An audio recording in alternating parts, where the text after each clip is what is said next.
มาต่อข้อที่3หน่อยตำแหน่งของคำขยายคำนามสีเฉพาะทั้งสองในประโยคที่มีส่วนเสริมบอกสภาพการคือ我说的怎么这么ช้า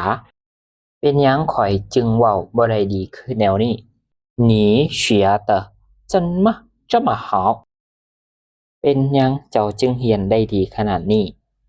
หรือเว้าอีกอย่างหนึ่ง我怎么说的这么差你怎么写的那么好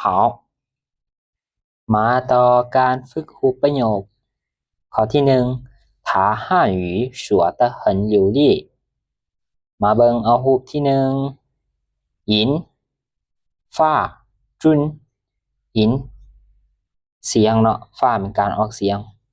จุนเป็นถึกเป๊ะโทฝาผมหลีตัดตวนแปลว่าสั้นโทฝาผม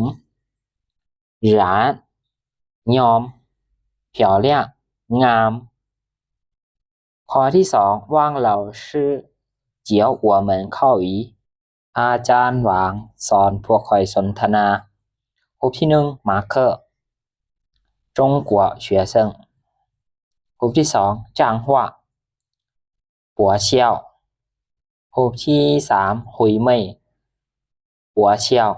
ข้อที่3我说的怎么这么差ข่อยคือเว้าบ่ได้ดีแนวนี้คือแนวนี้รูปที่1มาร์เคอร์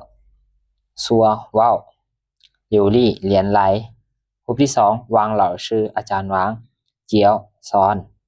แล้วก็ฮาวดีรูปที่3หุยเมยเตอ汉字แล้วก็เสีย漂亮หรือว่าหุยเมยเขียนอักษรจีนงามหลาย